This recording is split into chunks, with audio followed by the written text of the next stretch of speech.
तुम्हें? अब ये एंगल कितना होगा हमारे पास? एक्यूट एंगल, क्योंकि ये 90 डिग्री से क्या है बेटा? छोटा। अच्छा 90 डिग्री का एंगल कैसे होता है? ऐसे, ये कॉमन है, ऑफ कोर्स है। ये वाली रे देखो, ये रे ओ वाई जो रे है बेटा, ये इस एंगल में और इस एंगल में, दोनों एंगल में कॉमन है ना, तो यही है हमारे पास पड़ोसी एंगल की डेफिनेशन कि दो एंगल हमारे कब एडजेसेंट कहलाएंगे? जब उन दोनों एंगल्स के बीच में एक रे क्या होगी? कॉमन। ठीक है ना, एक रे क्या होनी चाहिए उन दोनों के बीच में? कॉमन, तभी वो बताओ। रेलवे स्टेशन गए हो कभी? ट्रेन में बैठे हो तो वो जो रेलवे का जो हमारे पास ट्रैक होता है ना बेटा, ये देखो ये लाइन और ये लाइन, इनको हम जितना मर्जी बढ़ा दें, क्या कभी आपने इन दो ट्रैक्स को आपस में मिलते हुए देखा है? नहीं। हेलो बच्चों, कैसे हो आप सब? Welcome to maths park. और मैं उम्मीद करती हूँ कि आप सब बहुत अच्छे होंगे और अपनी पढ़ाई को भी साथ के साथ कंटिन्यू कर रहे होंगे मस्ती के साथ। तो आज बेटा जो हम चैप्टर पढ़ने वाले हैं ना, वो हमारा एग्जाम पॉइंट ऑफ व्यू से बहुत ज्यादा इंपॉर्टेंट है और साथ में ज्योमेट्री का ये बेस है, तो हम कोशिश करेंगे कि इसको बहुत सिंपल तरीके से और बहुत इजी लैंग्वेज में इसको समझ लें। सबसे पहले हम जानेंगे जो भी हमारे इस चैप्टर के बेसिक कॉन्सेप्ट है, जैसे कि पॉइंट्स क्या होते हैं, लाइन क्या होती है ना, लाइन सेगमेंट क्या होती है और रे क्या होती है। सबसे पहले बेटा पॉइंट। अब ये पॉइंट क्या होता है? पॉइंट तो आप सबको पता होगा, ये क्या है हमारे पास? एक पॉइंट। पॉइंट की ना तो लेंथ होती है, ना ही ब्रेथ होती है और ना ही हाइट होती है। नहीं होती ना, पॉइंट की ना लेंथ होती है, ना ब्रेथ होती है और ना ही बेटा हाइट होती है। अब क्योंकि इनकी कोई डायमेंशन ही नहीं होती, तो ये क्या है हमारे पास? Zero dimensional. ओके, नेक्स्ट है हमारे पास लाइन। अब लाइन क्या होती है? लाइन तो सबको पता ही है, ऐसे ये क्या है हमारे पास? लाइन है ना, लाइन है ना ये। अब मुझे ये बताओ, क्या मैं इस लाइन को ऐसे पूरे में ऐसे ड्रॉ कर सकती हूँ? ऑफ कोर्स कर सकती हूँ। लाइन का कोई एंड पॉइंट तो है नहीं, ये ऐसे कंटिन्यू होकर इनफाइनाइट तक चली जाएगी ना। तो जब हमारे पास किसी लाइन का एंड पॉइंट नहीं होता तो उसको हम क्या बोलते हैं? लाइन। जो इनफाइनाइट तक हम उसको क्या कर सकते हैं बेटा? ड्रॉ कर सकते हैं। नेक्स्ट है हमारे पास लाइन सेगमेंट। अभी लाइन सेगमेंट क्या होता है? लाइन सेगमेंट होता है बेटा जब हमारे पास लाइन के टू एंड पॉइंट्स होते हैं, उनको हम क्या बोलते हैं? Line segment. जैसे कि ये लाइन है, कैसी लाइन है ये? जैसे बेटा ये हमने एक लाइन ड्रॉ की है और ये हमारे पास स्टॉप हो गई ना, यहाँ पे फिक्स पॉइंट हो गए, हमने यहाँ पे पॉइंट्स लगा दिए, तो ये क्या हो गई हमारे पास? Line segment. जहां पर हमारे पास लाइन के टू एंड पॉइंट्स होते हैं उनको हम क्या बोलते हैं? Line segment. अब ये रे क्या होती है? रे होती है बेटा एक हमारे पास फिक्स्ड पॉइंट है, ठीक है, वहां से हमने एक लाइन ड्रॉ की है एक डायरेक्शन में, उसे हम क्या बोलते हैं? रे। ठीक है, ये फिक्स्ड पॉइंट है ना, और इसको हम यहाँ से जितना मर्जी आगे तक बढ़ा सकते हैं इस लाइन को, तो ऐसी लाइंस को हम बोलते हैं रे।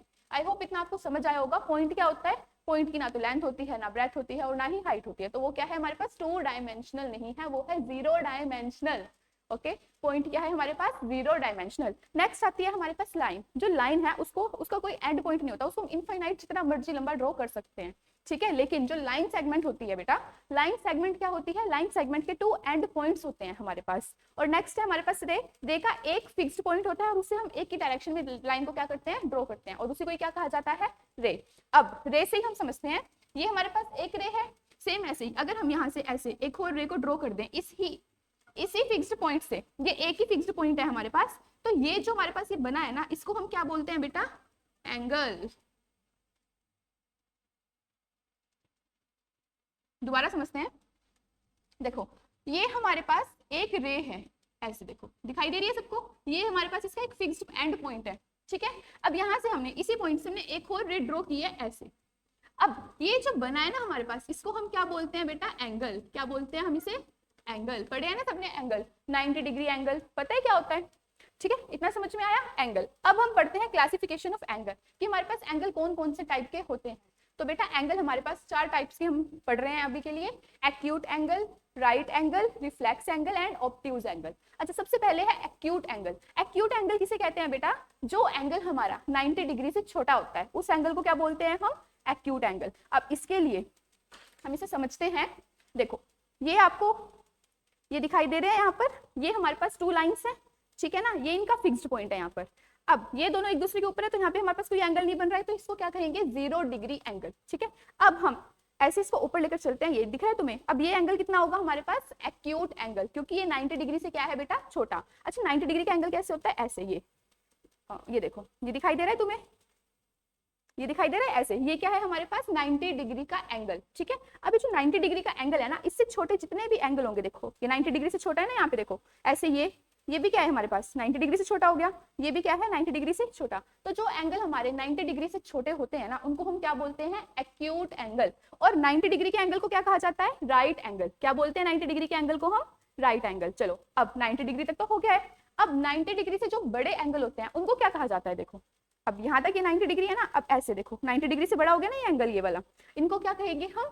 Obtuse angle. क्या कहते हैं बेटा?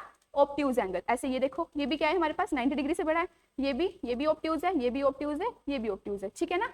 90 डिग्री से जो बड़े एंगल होते हैं या फिर 90 डिग्री और 180 तक के बीच के जो एंगल होते हैं ना, उनको हम क्या बोलते हैं बेटा, ऑब्ट्यूज एंगल। और ये जो 180 देखो, 180 का एंगल हमारे पास ऐसा होता है, स्ट्रेट दिखाई दे रहा है। अब ये जो हमारे पास 180 का एंगल बना है ना, ये ऐसे, इनको हम क्या बोलते हैं, स्ट्रेट एंगल, ठीक है। आगे आई होप इतना समझ में आ गया होगा। चलो अब देखते हैं हम डायग्राम से। देखो ये हमारे पास एक फिक्स्ड पॉइंट है, ये हमारी टू रेज हैं, ये ए बी रे है और ए सी रे है ना, ये फिक्स्ड पॉइंट है जिनको हम क्या बोलते हैं, वर्टेक्स। अब ये जो एंगल बन रहा है हमारे पास, ये कितने डिग्री का एंगल दिया हुआ है हमें, 40 डिग्री का। और 40 डिग्री का एंगल क्या होगा हमारे पास, एक्यूट एंगल, क्योंकि 90 डिग्री से क्या है वो लेस है, ठीक है। नेक्स्ट, अब ये जो हमारे पास 90 डिग्री का एंगल बन रहा है बेटा, ये कौन सा एंगल होगा, राइट एंगल। 90 डिग्री का ना, देखो ऐसे स्ट्रेट लाइन जो बनती है वो किसमें बनती है हमारे पास, ऐसे, इनको क्या बोलते हैं हम, राइट एंगल। चलो नेक्स्ट है हमारे पास ऑब्ट्यूज एंगल। देखो नेक्स्ट है हमारे पास ऑब्ट्यूज एंगल। ये हमारे पास एंगल कितने डिग्री का है, 130 डिग्री। तो 90 डिग्री से बड़ा हुआ ना ये, अब 90 डिग्री से बड़ा है तो ये क्या होगा, ऑब्ट्यूज एंगल। चलो अब नेक्स्ट है हमारे पास रिफ्लेक्स एंगल। अब ये रिफ्लेक्स एंगल क्या होता है बेटा, रिफ्लेक्स एंगल हमारे पास होते हैं जो 180 से बड़े एंगल होते हैं, उनको बोला जाता है रिफ्लेक्स एंगल। फॉर एग्जांपल जैसे ये देखो, ये एंगल 40 डिग्री है ना, 40 डिग्री है। अच्छा कंप्लीट एंगल हमारे पास कितने डिग्री का होता है, 360 डिग्री। तो अब ये जो बाहर वाला जो पूरा एंगल है ना बेटा, इस पूरे एंगल को हम क्या कहेंगे, रिफ्लेक्स एंगल। क्या कहलाता है ये, रिफ्लेक्स एंगल। सेम ऐसे ये 90 डिग्री है ना, 90 डिग्री से जो बाहर वाला एंगल है ना, ये वाला एंगल, ये दिखाई दे रहा है सबको। चलो देखो,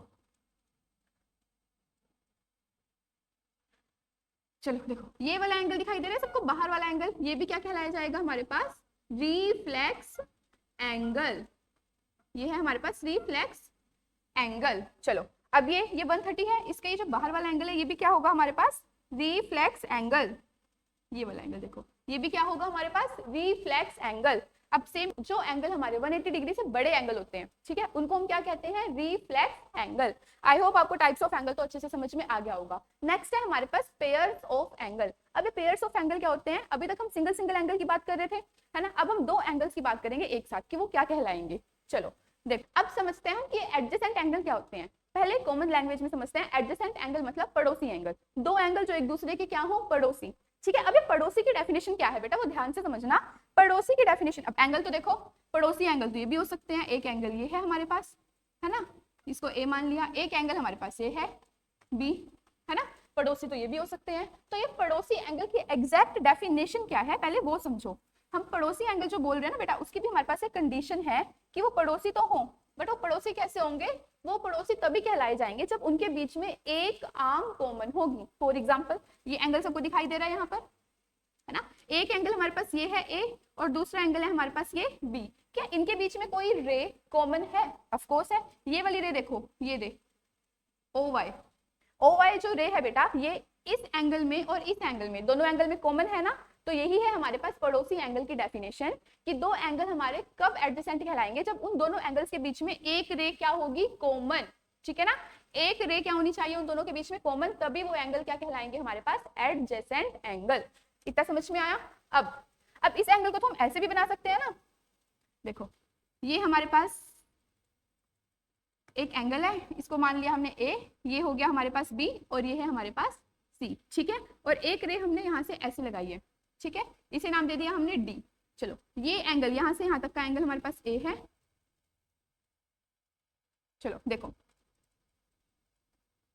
ये वाला एंगल हमारे पास दे रखा है ए और ये कंप्लीट एंगल हम मानकर चल रहे हैं इसको बी। तो अब आप कहोगे कि अब इसमें कॉमन रे कौन सी है बेटा, देखो एक एंगल बन रहा है हमारे पास यहाँ पर ए बी सी और दूसरा एंगल कौन सा बन रहा है, ए बी डी, ये दो एंगल बन रहे हैं ना, देखो एक एंगल ये है और एक एंगल ये है। तो अब इसमें कॉमन रे कौन सी कहलाई जाएगी बेटा, ये वाली, ये सी बी रे दिख रही है, ये हुई ना कॉमन रे। तो अब क्या ये दोनों एंगल भी एडजेसेंट होंगे, तो इसका आंसर है नहीं, ठीक है ना।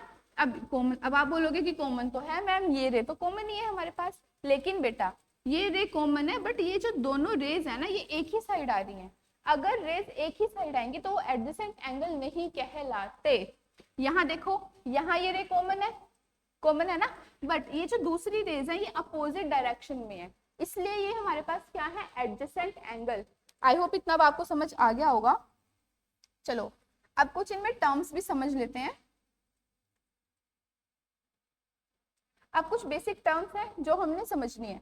ये जो दो एंगल बन रहे हैं ना हमारे पास, देखो ये जो O पॉइंट है इसे हम क्या कहेंगे, जिस पॉइंट से हम रेज को ड्रॉ करते हैं या जिस पॉइंट पे एंगल बन रहा होता है उस पॉइंट को कहा जाता है वर्टेक्स। क्या कहते हैं बेटा, वर्टेक्स। तो हमारे इन एंगल का वर्टेक्स क्या है हमारे पास, O क्या हो गया हमारे पास, वर्टेक्स। अब एक रे है हमारे पास OX, दूसरी रे है हमारे पास OY, और तीसरी रे कौन सी है हमारे पास, OZ, और हमारे पास कॉमन रे कौन सी है, OY। इतना समझ में आया। तो इनको हम क्या बोलते हैं, एडजेसेंट एंगल। नेक्स्ट एंगल है हमारे पास लीनियर पेयर। अब लीनियर पेयर का मतलब होता है दो एडजेसेंट एंगल जिनका सम हमारे पास कितना हो रहा हो, 180 डिग्री। उन एंगल्स को हम क्या बोलते हैं, लीनियर पेयर। जैसे कि ये हमारे पास एक लाइन है, ठीक है, इनको हमने नेम दे दिया है, रे मान के चल रहे हैं, लाइन क्यों बोल रहे हैं हम, ये बोर्ड ही गड़बड़ है, क्या हो रहा है। चलो ये हमारे पास ये एक पॉइंट है बीच में A, ठीक है, इस पॉइंट से हमने टू रेज ड्रॉ करी हैं, एक की है इस साइड B और एक की है हमने इस साइड C, ठीक है। अब हमने एक और बीच में ऐसे रे ड्रॉ की है, इसको नेम दे दिया हमने D, ठीक है। अब बताओ क्या ये एंगल एडजेसेंट एंगल होंगे, ऑफ कोर्स होंगे, क्योंकि देखो कॉमन आर्म कौन सी है, देखो एक एंगल ये है और एक एंगल ये है, दो एंगल बन रहे हैं ना। अब इन दोनों एंगल्स में बेटा कॉमन आर्म या फिर कॉमन रे कौन सी है हमारे पास, AD है ना कॉमन रे, ठीक है। और ये जो लाइन से एक ही साइड तो नहीं है ना, अपोजिट डायरेक्शन में एक दूसरे के, तो ये एडजेसेंट एंगल हो गई है ना, हो गई ना, एडजेसेंट एंगल की डेफिनेशन फुलफिल कर दी इसने। चलो अब इस एंगल को हमने मान लिया है A और इस एंगल को मान लिया है हमने B, ठीक है। ये एडजेसेंट एंगल है, एक एंगल है हमारे पास A और एक एंगल है हमारे पास B। अब मुझे ये बताओ कि angle A plus angle B, इन दोनों का सम कितना होगा, कितना लग रहा है आपको, ये स्ट्रेट लाइन बन रही है ना बेटा, और जो स्ट्रेट लाइन बनती है तो ये एंगल कितने डिग्री का होता है हमारे पास, 180 डिग्री होता है ना। जो हमारी स्ट्रेट लाइन होती है उसके ऊपर जो एंगल बनता है बेटा वो कितने डिग्री का होता है, 180 डिग्री का, है ना। अब अगर टू एडजेसेंट एंगल का सम हमारे पास 180 डिग्री आ जाए तो उन एंगल्स को हम क्या बोलते हैं, लीनियर पेयर।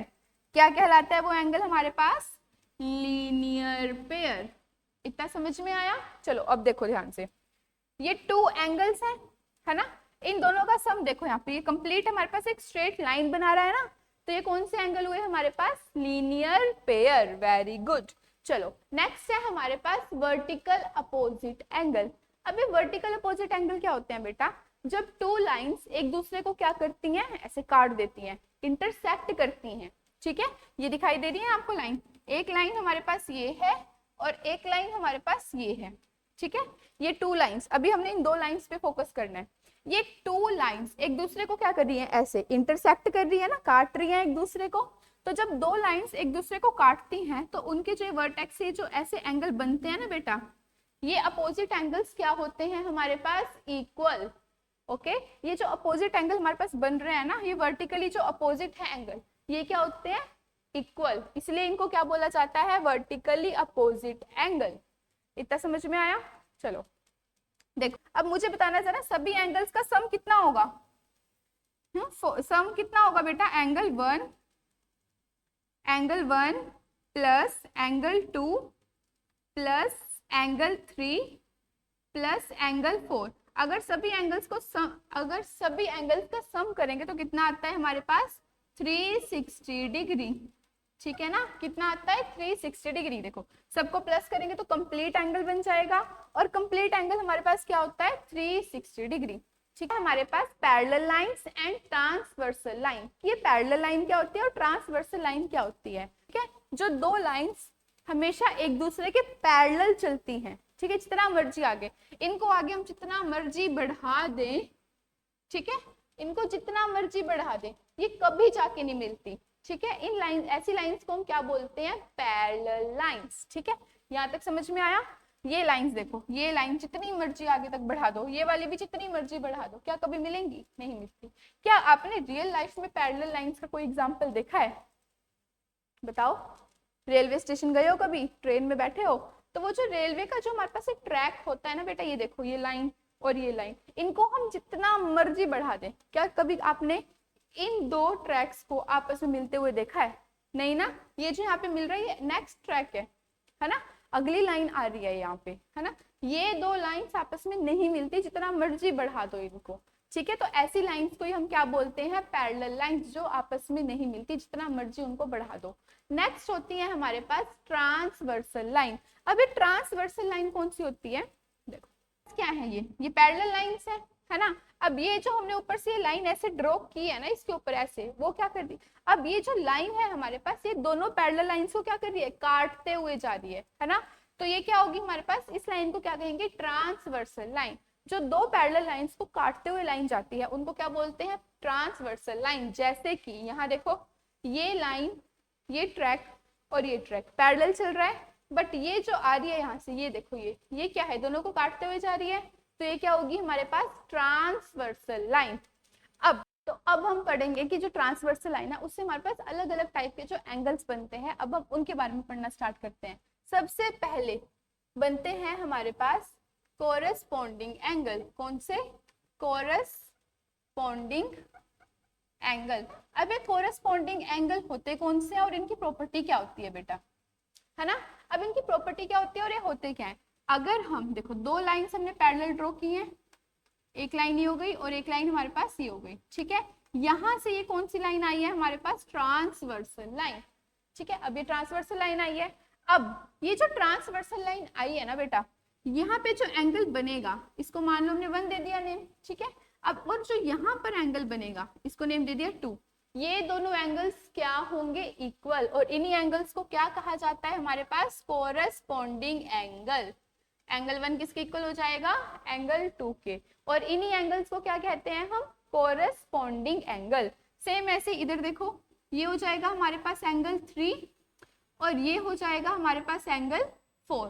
और ये 3 और 4 भी क्या होंगे आपस में, इक्वल। एंगल 3 भी क्या होगा बेटा, एंगल 4 के क्या हो जाएगा, इक्वल। और इन्हीं एंगल्स को कहा जाता है कोरेस्पोंडिंग एंगल। चलो नेक्स्ट है अल्टरनेट एंगल। चलो देखो, सेकंड हम पढ़ रहे हैं अल्टरनेट एंगल। कौन से होते हैं अल्टरनेट एंगल, देखो अल्टरनेट एंगल। अब ये अल्टरनेट एंगल क्या होते हैं, दोबारा से डायग्राम बनाकर समझते हैं। ये हमारे पास पैरेलल लाइंस हैं, कितनी पैरेलल लाइंस बनेंगी टाइम वेस्ट करती है ये हमारा, ये बोर्ड ही ठीक नहीं है। चलो देखो, ये हमारे पास 2 पैरेलल लाइंस हैं और ये हमारे पास क्या आ रही है, एक ट्रांसवर्सल लाइन। तो अब हमारे पास बेटा ये जो Z बनता है ना, देखो ऐसे एक एंगल ये और एक एंगल ये दिखाई दे रहे हैं। ऐसे कैसे दिखाएं आपको, चलो किसी और कलर से दिखाते हैं। देखो ऐसे ये दिखाई दे रहा है आपको Z, ये ठीक है। अब ये जो हमारे पास Z बन रहा है ना बेटा, इसी को ही हम क्या बोलते हैं, अल्टरनेट एंगल। अब मान लो यहाँ पर हमारे पास एंगल है 1 और यहाँ पर हमारे पास एंगल दे रखा है 2, ठीक है। तो ये एंगल 1 किसके इक्वल हो जाएगा हमारे पास, एंगल 2 के। और इसका रीजन क्या होगा हमारे पास, अल्टरनेट इंटीरियर एंगल, क्योंकि अंदर बन रहे हैं तो इंटीरियर एंगल है, बाहर बनते तो क्या होता है, एक्सटीरियर एंगल, ठीक है। अब क्या और कहीं भी Z बन सकता है इसमें, बताओ जरा, किसी और कलर से ट्राई करते हैं। अब देखो यहाँ से ऐसे, ये भी तो हमारे पास ऐसे Z ही बन रहा है, चाहे उल्टा बन रहा है पर बन तो रहा है ना Z। तो ये भी क्या होगा हमारे पास, ये भी होंगे हमारे पास अल्टरनेट एंगल। जैसे इसको नेम दे दिया हमने 3 और इसे नेम दे दिया है हमने, क्या नेम दे, 4, ठीक है। तो एंगल 3 किसके इक्वल हो जाएगा बेटा, को इंटीरियर एंगल। अब ये को इंटीरियर एंगल क्या होते हैं और कौन से होते हैं, चलो देखो, ये हमारे पास है पैरेलल लाइंस, ठीक है। ये हमारे पास बनी हुई है ट्रांसवर्सल लाइन। अब को इंटीरियर एंगल कौन से होते हैं बेटा, ये जो हम ऐसे एक ही साइड पे जो इंटीरियर में एंगल बना रहे हैं ना, इनको नेम दे दिया हमने 1 और इसे नेम दे दिया है हमने 2। तो ये एंगल्स का सम कितना होगा, एंगल 1 प्लस एंगल 2 कितना होगा, ये हमारे पास 180 डिग्री। ठीक है, इनका सम कितना होता है हमारे पास 180 डिग्री, और इन्हीं को ही हम क्या बोलते हैं, को इंटीरियर एंगल। नेक्स्ट है हमारे पास converse of corresponding angle and alternate angle. अब इसमें क्या होगा, इसमें होगा उल्टा। पहले वाले क्वेश्चन में क्या था, हमने जो पहले पढ़ा था उसमें लाइंस हमें पैरेलल गिवन थी और हमें बताना था कि कोरस्पॉन्डिंग एंगल से क्या होते हैं, इक्वल। बट अब हमें क्या करना है, अब हमें एंगल्स गिवन है कि वो इक्वल है और हमें क्या बताना है, लाइंस क्या होंगी, पैरेलल। जैसे हमारे पास ये दो लाइन, अल्टरनेट इंटीरियर एंगल में भी क्या होता है, देखो ये लाइंस हमारे पास पैरेलल है, ठीक है, और ये हमारे पास ऐसे ट्रांसवर्सल है। अब देखो ये हमारे पास z बन रहा है, ऐसे ये z बन रहा है ना, और अगर हमें क्वेश्चन में दे रखा है कि ये एंगल 1 और ये एंगल 2 ये दोनों आपस में क्या है, इक्वल। ठीक है, क्वेश्चन में अगर हमें गिवन है कि एंगल 1 और एंगल 2 आपस में इक्वल हैं, तो ये एंगल 1 और एंगल 2 कौन सी प्रॉपर्टी से इक्वल हो रहे हैं, z बन रहा है ना। z किस में बनता है, अल्टरनेट इंटीरियर एंगल में। और ये जो अल्टरनेट इंटीरियर एंगल है, ये प्रॉपर्टी कौन सी लाइंस में यूज होती है, पैरेलल लाइंस में। तो इसका मतलब क्या है कि ये जो लाइन है P वो किसके पैरेलल हो जाएगी, हमारे पास Q के। ठीक है, इतना समझ में आया, इसी को ही बोलते हैं हम converse of alternate angle. Same ऐसे ही हमारे पास हो जाएगा कन्वर्स ऑफ कोरस्पॉन्डिंग एंगल। अब कोरस्पॉन्डिंग एंगल का कन्वर्स देखना है हमने, देखो ये लाइन और ये लाइन हमारे पास क्या है, पैरेलल, और ये है हमारे पास ट्रांसवर्सल। और हमें बोल रखा है कि जो ये एंगल 1 है वो किसके इक्वल है, हमारे पास एंगल 2 के। तो एंगल 1 किसके इक्वल हो जाएगा, एंगल 2 के। ये हमें क्वेश्चन में ऑलरेडी गिवन है। और ये कौन से एंगल्स हुए हमारे पास, कोरस्पॉन्डिंग एंगल हुए ना बेटा, है ना। कौन से एंगल है ये, कोरस्पॉन्डिंग एंगल। यहाँ पे लिख देते हैं हम लाइंस के नेम, बट ये लिखे नहीं जा रहे हैं, ये लिखना नहीं चाहते हैं, ये नहीं चाहते कि इनको नामकरण किया जाए इनका। चलो ये हो गया हमारे पास P और ये हो गया हमारे पास Q। ठीक है, अब एंगल 1 और एंगल 2 आपस में क्या है बेटा, इक्वल। अब अगर एंगल 1 और एंगल 2 इक्वल हैं और ये क्या है, कोरस्पॉन्डिंग एंगल है, हमें साफ साफ दिखाई दे रहे हैं। तो और कोरस्पॉन्डिंग एंगल्स की जो प्रॉपर्टी है वो कहाँ यूज होती है, पैरेलल लाइंस में। तो इसका मतलब क्या है, ये लाइंस क्या हो जाएंगी हमारे पास, पैरेलल। Very good. नेक्स्ट हमने पढ़ना है ट्रायंगल। अब हमने पढ़ना है ट्रायंगल के एंगल्स की प्रॉपर्टी के बारे में। ये हमारे पास एक ट्रायंगल है, ठीक है ना। अब ये एंगल हम मानकर चल रहे हैं 1, ये एंगल मानकर चल रहे हैं 2, ये एंगल मानकर चल रहे हैं 3। आई नो तुम्हें कुछ वॉइस आ रही होगी, साइड में कंस्ट्रक्शन का काम चल रहा है, तो थोड़ा सा कोऑपरेट करना, इसको अवॉइड करना वॉइस को। चलो नेक्स्ट, तो अब हमारे पास इन सभी एंगल्स का सम कितना हो जाएगा बेटा, angle 1 plus angle 2 plus angle 3। क्या हो जाएगा इन तीनों एंगल्स का सम, 180 डिग्री। तीनों एंगल्स का सम क्या होता है हमारे पास, 180 डिग्री। ठीक है ना, बना के देख लेना अपने ज्योमेट्री से, अपने कंपास और ट्रायंगल वो स्केल निकालना, उसको यूज करके एक ट्रायंगल बनाना और एंगल्स को काउंट करके उनका सम करके देखना कि तुम्हारे पास 180 डिग्री आ रहा है या नहीं। नेक्स्ट है हमारे पास एक्सटीरियर एंगल प्रॉपर्टी। अब ये एक्सटीरियर एंगल प्रॉपर्टी क्या होती है वो तो बनाकर ही पता चलेगा। अब ये हमारे पास एक ट्रायंगल गिवन है,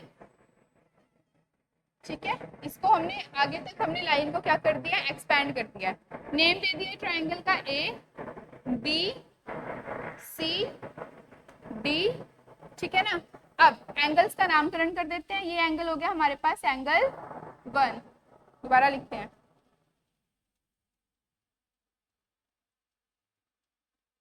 चलो ये एंगल हो गया हमारे पास एंगल 1, ये एंगल हो गया हमारे पास 2, ये एंगल हो गया हमारे पास 3 और ये एंगल हो गया हमारे पास 4। अब जो हमारी एक्सटीरियर एंगल प्रॉपर्टी है बेटा वो क्या कहती है कि जो हमारे पास 4 एक्सटीरियर एंगल है ना वो किसके इक्वल होगा,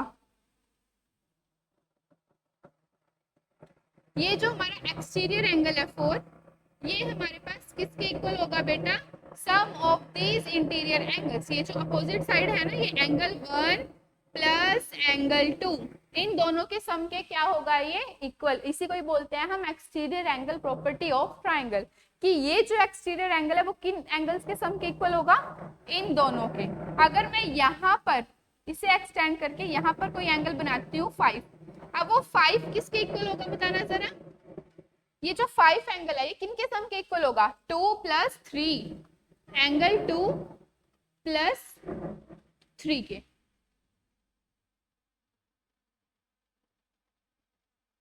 एंगल 5 इक्वल होगा हमारे पास एंगल 2 + एंगल 3। ठीक है, इतना समझ में आया। इंटीरियर एंगल्स का सम कितना होता है ट्राइंगल में, 180 डिग्री। और जो एक्सटीरियर एंगल होता है हमारे पास वो किन एंगल्स के इक्वल होता है सम के, ये जो इंटीरियर एंगल है। ये एंगल 4 की बात करें तो 1 और 2 के सम के इक्वल होगा, और एंगल 5 की बात करें तो वो 2 + एंगल 3 के। अब तक जितना पढ़ा है उसके बेस पे हम एक क्वेश्चन करके देख लेते हैं और देखते हैं कि हमें समझ में आया भी है कुछ या नहीं। चलो, क्वेश्चन है हमारे पास, 2 angles form a linear pair. 2 angles हैं और वो दोनों एंगल क्या बना रहे हैं हमारे पास, लीनियर पेयर। जैसे कि एक एंगल, ठीक है, जैसे कि एक एंगल हमारे पास ये हो गया और दूसरा एंगल हमारे पास ये हो गया, है ना। ये दोनों एंगल मिलके क्या बना रहे हैं, लीनियर पेयर। लीनियर पेयर बना रहे हैं। चलो, इतना तो समझ में आ गया। What is the measure of the second angle.